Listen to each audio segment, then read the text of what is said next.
Making music has always been an expensive venture. You're not just spending money to make music. You're not just paying producers and mixers and people to master your songs. You're not just paying for gigs. I don't pay for gigs because I perform from home. But you're not just paying for gigs. You're not just paying for Spotify placements. Yes, you do pay for those. You're not just paying for people to promote your song. You're also paying with your time, your energy, and even social capital in order to make music.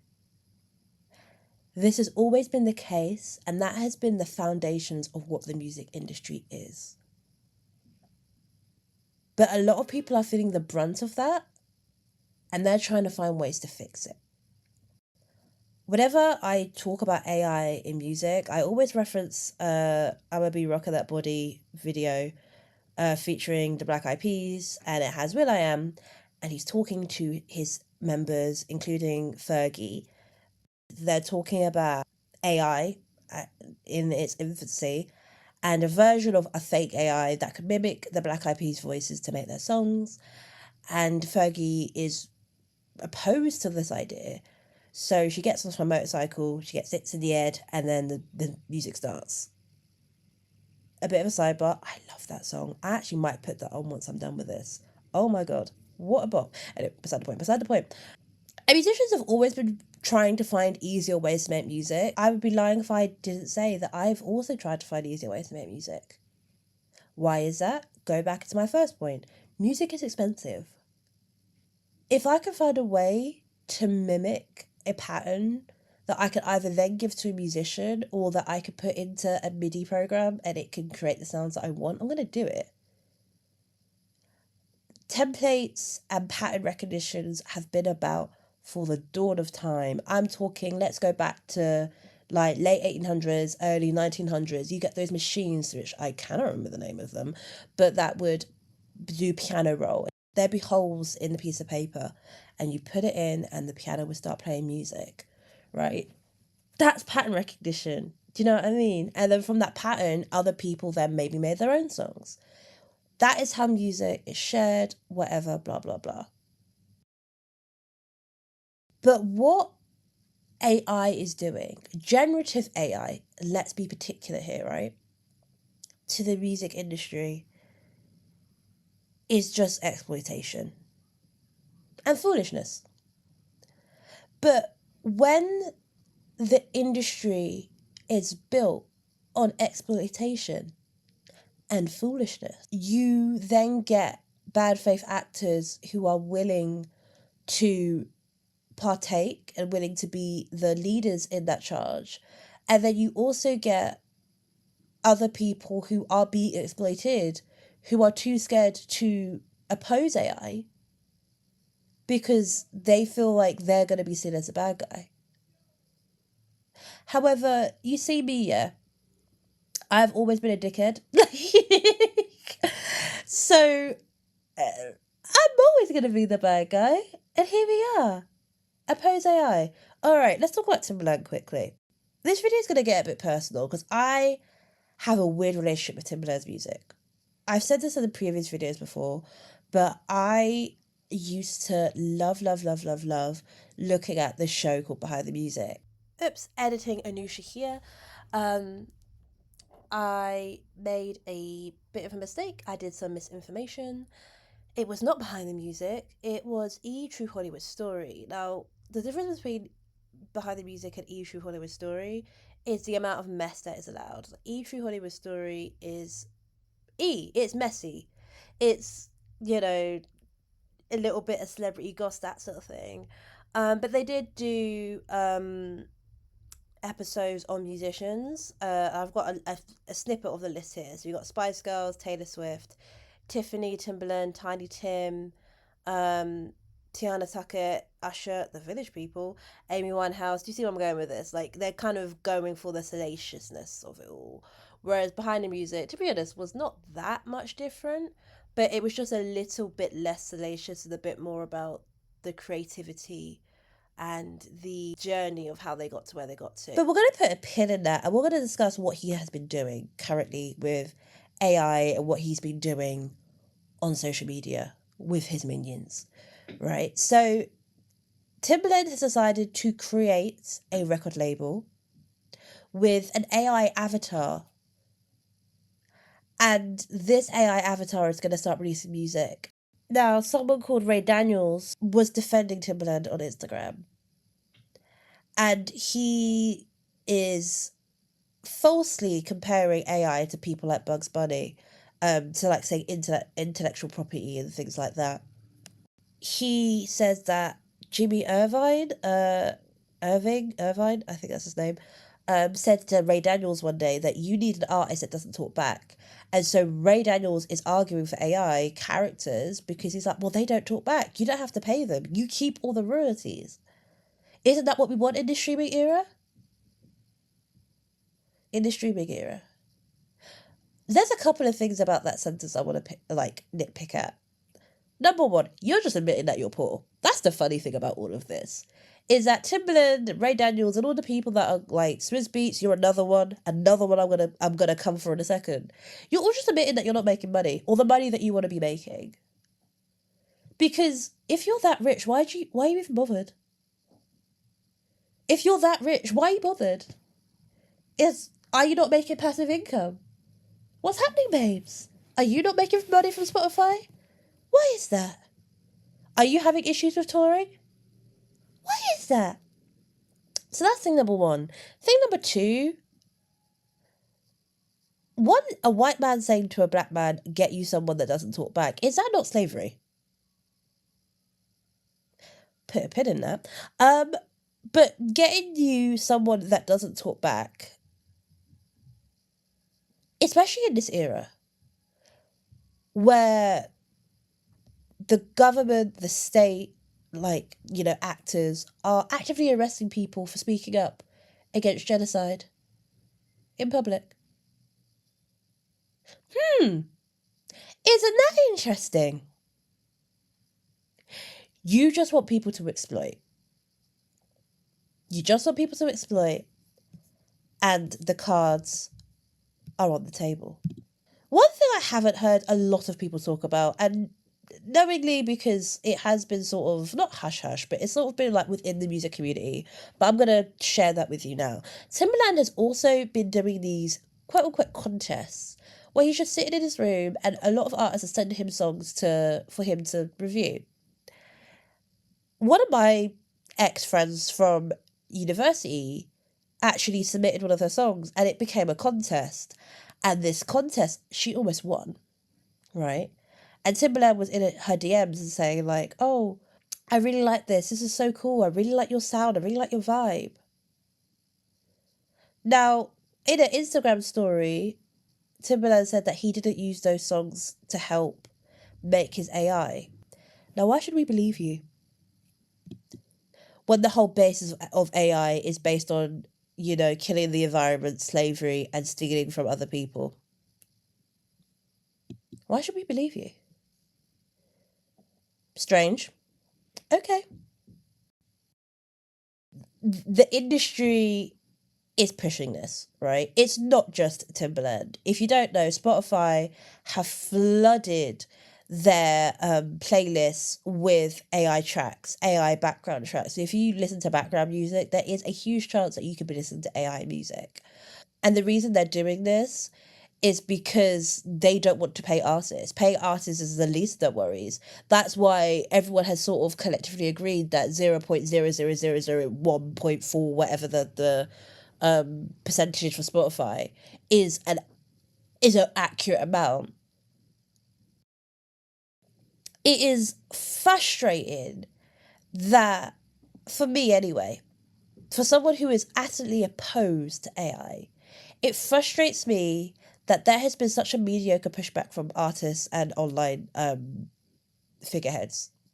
The Silent Album, which I didn't think was the best strategy, because unless you're kind of being a bit opaque about it, that could go over people's heads quite quickly.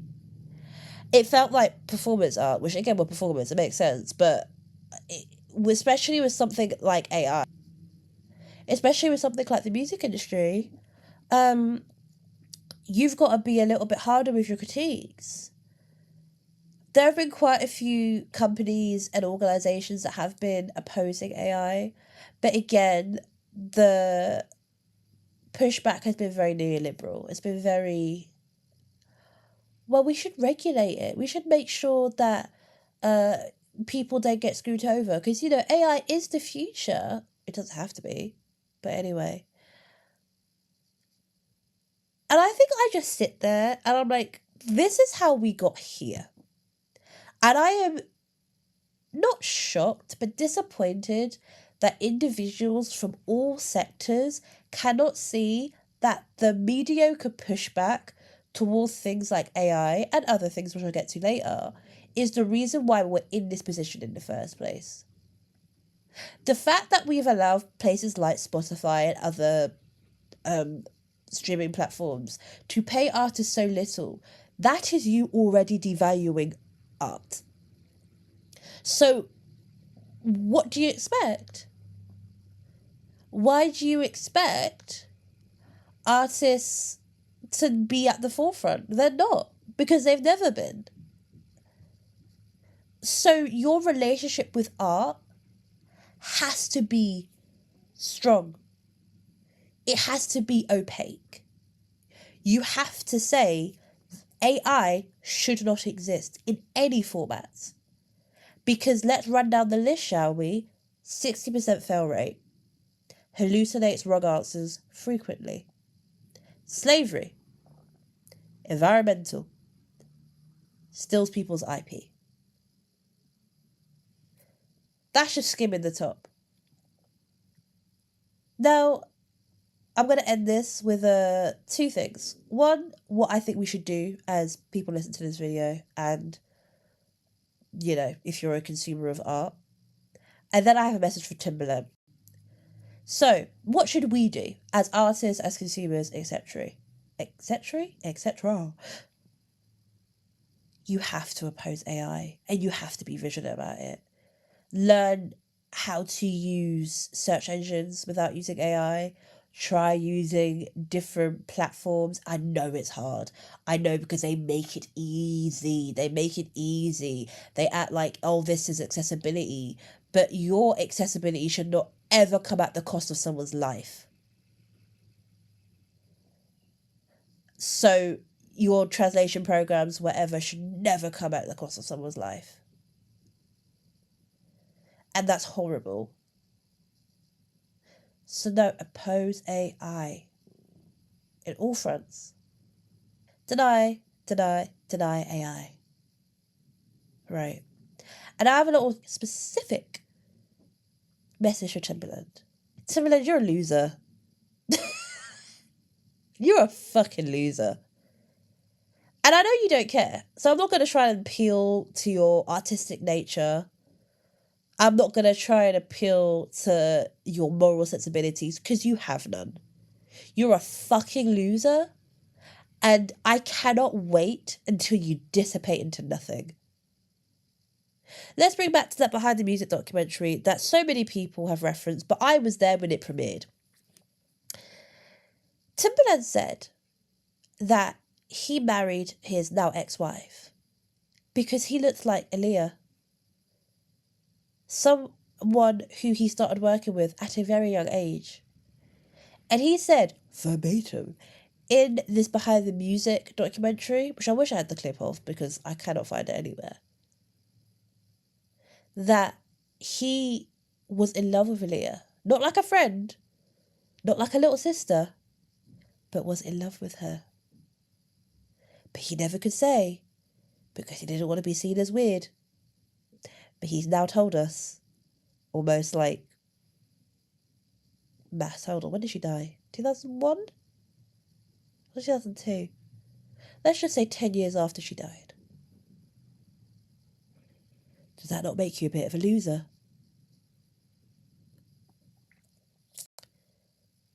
Timbaland, there's a reason why people don't want to work with you. Like, if you're that big and bad of a producer, right? If you're that big and bad, go work with Justin Timberlake. He needs some help right now. Make a song and put it out. If you're that big and bad, Missy Elliott's still working, so is Sierra. There are so many people that you have allegedly have connections with. Ultimately, we are unfortunately surrounded by fucking losers. People have always been losers, but have just used their social capital to gain them a social standing in which that, we can't do anything about it. However, the funny thing about being in a pandemic currently and being in a recession and being in this era of fascism is that it sheds lights on things that people wouldn't normally focus on. Because, like I've said before, musicians have always been exploited. Like this, funny enough. Do you remember 90s house? And you'd have a lot of these big voices, big, awesome, gorgeous voices.